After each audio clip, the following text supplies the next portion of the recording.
నమస్తే. వాయిదా పడ్డటువంటి 11 మున్సిపాలిటీలల్ల చైర్మన్ల ఎన్నిక నిన్న ఎన్ని జరిగినాయంటే 8 జరిగినాయి. ఇంకా పెండింగ్లో 3 ఉన్నాయి. 8ట్లా 7 కాంగ్రెస్ కైవసం చేసుకున్నది, 1 మాత్రం బీఆర్ఎస్ చేసుకున్నది. 3 మళ్ళీ వాయిదా పడ్డాయి. ఆ 3 ఏంటంటే ఖానాపూర్ అంటే కోరన్ లేక అది వాయిదా పడ్డది. మళ్ళీ తర్వాత క్యాతనపల్లి, ఈ పెద్దపల్లికి ఇది మన చెన్నూరు ఎమ్మెల్యే గడ్డం వివేక్ ఉన్నాడు కదా, ఈ బాల్క సుమను గడ్డం వివేక్ మామూలు యుద్ధం నడుస్తలేదు. అసలు ఇక బాల్క సుమన్ అయితే ఉద్యమంలో, తెలంగాణ ఉద్యమంలో ఎట్లా పార్టిసిపేట్ చేసిండో అట్లా ఉంది ఆయన వ్యవహారం. ఇప్పుడు ఆడ క్యాతనపల్లిలో మామూలు ఘర్షణ కాదు, నిన్న కూడా వాయిదా పడ్డది. నిన్న కంప్లీట్ అవుతుంది అనుకున్నారు కానీ కాలేదు అది. ఇక ఇబ్రహీంపట్నానికి సంబంధించిన మున్సిపల్ కూడా అది కూడా వాయిదా పడ్డది. కోర్టు కేసు స్టే ఇచ్చింది అక్కడ. ఇక ప్రధానంగా మనం చూసుకుంటే 11 మున్సిపాలిటీలల్లో ఇప్పటికి 8 కంప్లీట్ అయిపోయినాయి, ఇంకా 3 పెండింగ్ ఉన్నాయి. ఈ 3 మామూలుగా యుద్ధం జరుగుతలేదు. అయితే నిన్న మనం చెప్పుకున్న వార్తలు కూడా మీరు చూసే ఉంటారేమో. ఈ జనగామ, తొర్రూరు, కాగజ్ నగర్, సుల్తానాబాద్, జహీరాబాద్, డోర్నకల్, ఇల్లెందు, ఇంద్రేషన్కు సంబంధించిన 8 కంప్లీట్ అయిపోయినాయి. అయితే ఈ జనగామ, తొర్రూరు ఉన్నాయి కదా, అక్కడ సమాన ఓట్లు రావడం వల్ల ఈ జనగామలాగానే ఆ తొర్రూరులో సమానంగా ఓట్లు రావడంతో లక్కీ డ్రా తీసిండ్రు. లక్కీ డ్రా తీస్తే ఇద్దరు కాంగ్రెస్ వాళ్ళే ఆ లక్కీ డ్రాలో వచ్చిండ్రు. అట్లా ఒకసారి మీకు అవి ఒక 1 మినిట్లో రాసి చూపిస్తాం మీకు ఏందనేది. 11 వాయిదా పడ్డ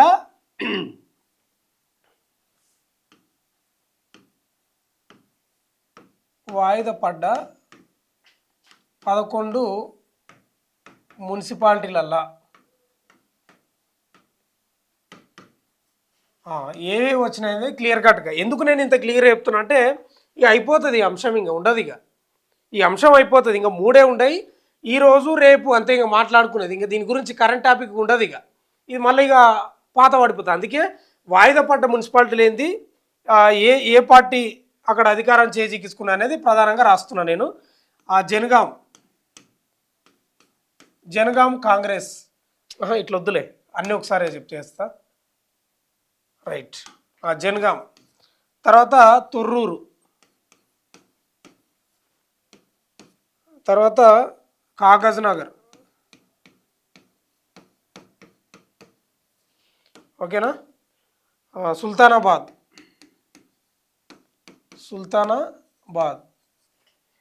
రైట్, జహీరాబాద్, నెక్స్ట్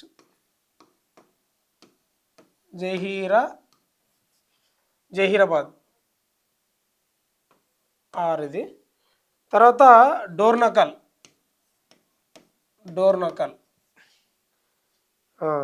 తర్వాత 7 వచ్చేసి ఇల్లెందు,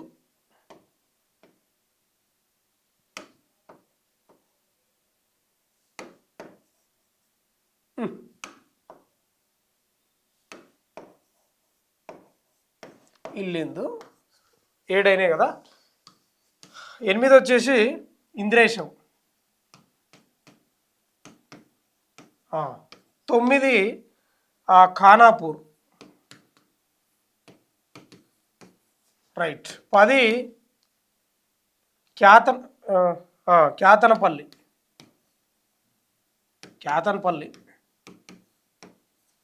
11 ఇబ్రహీంపట్నం,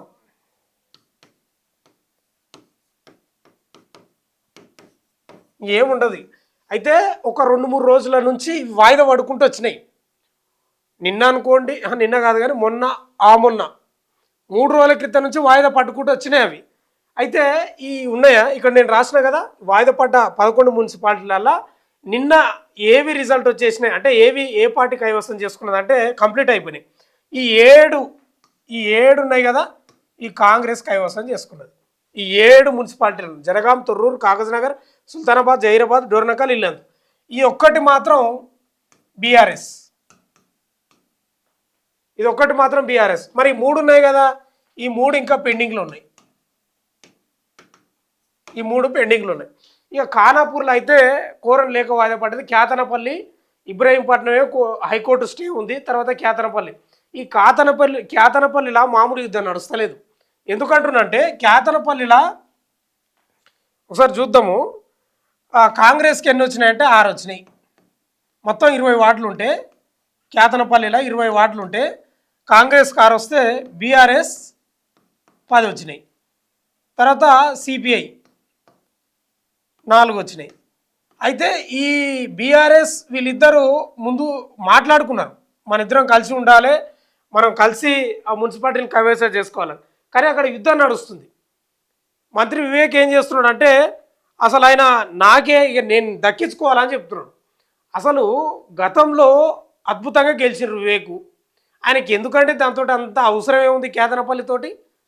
ఇంకా అది గెలిస్తేనే రేపు కూడా గెలుస్తాడని ఏమన్నా నమ్మకమా వివేకు? ఓడిపోవచ్చు, గెలవచ్చు. ఆడ స్పష్టమైన మెజార్టీ ఉంది కదా, వీళ్ళకు ఒప్పందం ఉంది సిపిఐకి బీఆర్ఎస్కు. వదిలేస్తే అయిపోయాయి కదా, పెద్ద మనుషులు ఎందుకు నీకంతా? దాన్ని ఎందుకు పట్టుకొని ఊగులాడుతున్నాడో అర్థమవుతుంది. మరి ఘోరం వివేక్ అయితే. అక్కడ కొడుకు తండ్రి ఇద్దరు కలిసి ఆ బీఆర్ఎస్కి అత్యధిక సీట్లు వచ్చినాయి. ప్రజా తీర్పును గౌరవించి వదిలేస్తే హుందాగా ఉంటుంది కదా.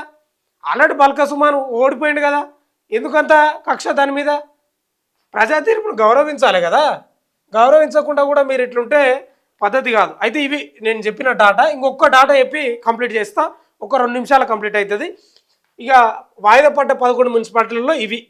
కాంగ్రెస్ ఏమో 11 కైవసం చేసుకున్నది, బీఆర్ఎస్ 1, 3 వాయిదా పడ్డాయి. మరి ఇంక ఈ రోజు అయితే రేపు అయితే ఎల్లుండి అయితే చెప్పలేము, అది చెప్పలేనికే ఇప్పుడు టైం లేదు. అంటే ఎప్పుడు అనేది మనం కన్క్లూజన్గా చెప్పలేము. ఇప్పుడు ఇంత జరుగుతుంది కదా యుద్ధము, ఇంత యుద్ధం జరుగుతుంది కదా, మీకు డౌట్ రావచ్చు. నేనేమంటున్నానంటే ఈ మామూలు యుద్ధం కాదు, మున్సిపాలిటీలల్లో లక్షలు కొన్ని దానిలో కోట్లు పెట్టిండ్రు. మోయినాబాద్ అటు సైడ్ కోట్లు పెట్టిండ్రు. మరి వీళ్ళకి వచ్చే జీతాలు ఎంత? అసలు మనం గవర్నమెంట్ జాబ్ కోసం బాగా ప్రిపేర్ అవుతాం, ఎందుకు? ఉద్యోగ భద్రత ఉంటుందని.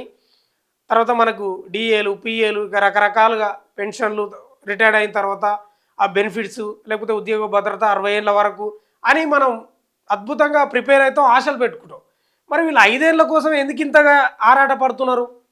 ఇప్పుడు కౌన్సిలర్లు, లేకపోతే మున్సిపల్ చైర్మన్లు, కార్పొరేషన్ మేయర్లు, కార్పొరేటర్లు ఎందుకు 5 ఏళ్ళకే ఇంతగానో ఇబ్బంది పడుతున్నారు? ఏమైనా జీతాలు ఏమైనా లక్షలు ఉన్నాయా, కోట్లు ఉన్నాయా? కోట్లు ఏముండవు కానీ లక్షలో వేలలో ఉన్నాయా? బాగా దాదాపు 90,000 లక్ష వరకు ఉన్నాయా? లేవు. 5,000, 6,000, 10,000, మేయర్కి అయితే 65,000, 62,000 ఉన్నాయి. వీళ్ళ జీతాలు ఏందో చూద్దాం. ఈ టాపిక్ మళ్ళీ మాట్లాడడం మనం. ఇంతగానో నడుస్తుంది కదా రాష్ట్రంలో, అసలు వీళ్ళ జీతాలు ఏందో తెలుసుకుందాం మనం. నేను ఒక 2 నిమిషాలు కంప్లీట్ చేస్తా. ఇది నిన్న మొన్న జరిగిన ఇదంతా కథ ఉంది కదా, వీళ్ళ జీతాలు చూస్తే ఫస్ట్ ఎవరి జీతాలు చూద్దామంటే కౌన్సిలర్ జీతం చూద్దాం, మేయర్ కౌన్సిలర్ చూద్దాం. రైట్, కౌన్సిలర్ చూద్దాం ఫస్ట్. ఇప్పుడు కౌన్సిలర్లు ఉంటారు కదా మున్సిపాలిటీలల్లో, వాళ్ళ జీతం కౌన్సిలర్ చాలా జీతమే పెడదాంలే. జీతం ఎంత తెలుసా? 4,550 రూపాయలు నెలకు. రైట్, ఓకేనా? ఇది ఏంది? 50,000 జనాభా దాటితే ఆ మున్సిపాలిటీ ఉంటుంది కదా, 50,000కు పైగా జనాభా ఉంటే ఏది ఆ మున్సిపాలిటీలో కౌన్సిలర్ జీతం ఎంత? 4,550. రైట్. ఇంకోటి ఏంటంటే 50,000 కంటే తక్కువ ఉంటాయి ఆ జనాభా మున్సిపాలిటీలో. 50,000 కంటే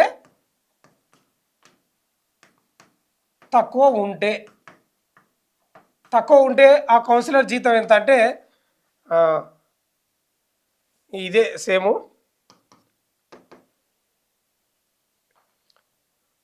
3,250. 50,000కు పైగా జనాభా ఉంటేనేమో 4,550. 50,000 కంటే తక్కువ జనాభా ఉంటే 3,250. రైట్, అదే రైట్. నెక్స్ట్ ఇంకోటి ఏంటంటే 50,000కు పైగా జనాభా ఉంటే ఆ మున్సిపల్ చైర్మన్ జీతం, మున్సిపల్ చైర్మన్ జీతం ఎంత తెలుసా? అయినది 19,500. రైట్, సేమ్ ఇంతే. నెక్స్ట్ ఇది ఓకేనా? 50,000 కంటే తక్కువ జనాభా ఉంటే ఆ మున్సిపల్ చైర్మన్ జీతం ఎంత తెలుసా? 15,600.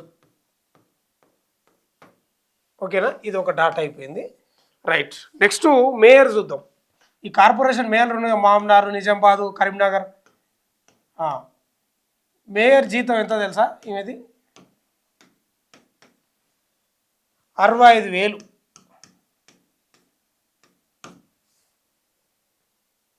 ఓకేనా? తర్వాత డిప్యూటీ మేయర్ జీతం వీళ్ళకి ఎంత?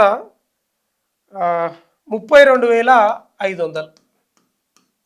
ఇక కార్పొరేటర్ ఉంటారు కదా, ఈ మేయరు అక్కడ కార్పొరేటర్లు ఉంటారు, మున్సిపాలిటీలనేమో కౌన్సిలర్లు ఉంటారు, మున్సిపాలిటీలో కౌన్సిలర్లు ఉంటారు, కార్పొరేషన్లలో కార్పొరేటర్లు ఉంటారు. ఆ కార్పొరేటర్కి ఎంత?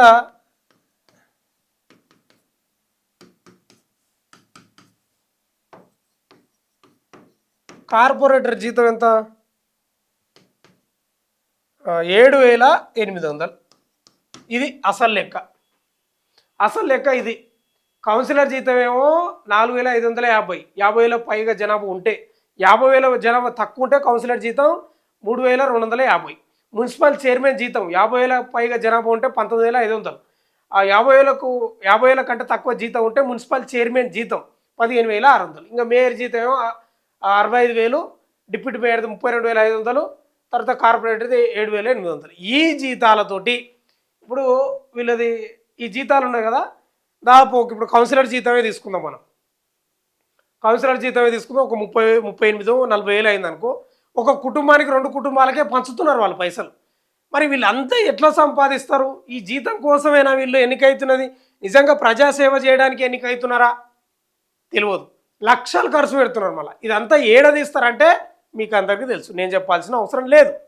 ఇక మున్సిపాలిటీలల్లో, కార్పొరేషన్లల్లో రోడ్లు, తర్వాత ఇండ్లకు పర్మిషన్ ఇవ్వడం కట్టుకుంటుంటే, తర్వాత రియల్ ఎస్టేట్ వెంచర్లు చేస్తుంటే, తర్వాత భూగర్భ డ్రైనేజీలు, ఆ కథలంతా పన్నులు, ఇంటి పన్నులు ఇవన్నీ వసూలు చేసే కార్యక్రమం పెట్టుకుంటారు. గత ఏం లేదు.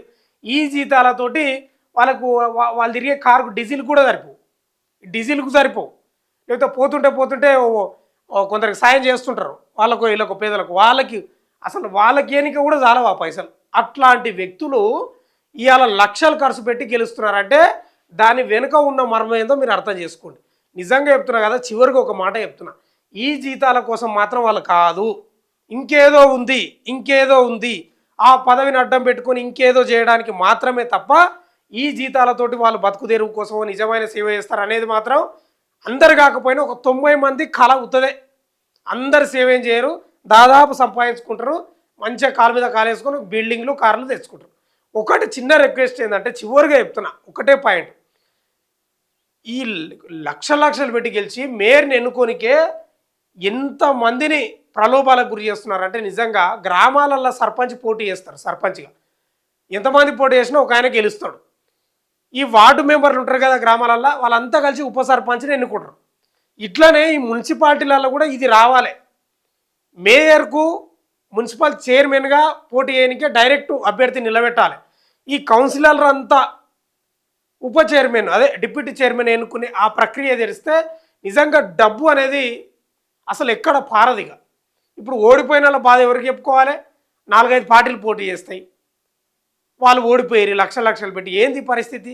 కాబట్టి నిజంగా చెప్తున్నా కదా, ఒక సీఎం రావాలి, ఏ సీఎం వస్తాడో తెలియదు కానీ అంతా రీఫార్మ్ చేసేయాలి, మొత్తం సంస్కరణలు తేవాలి.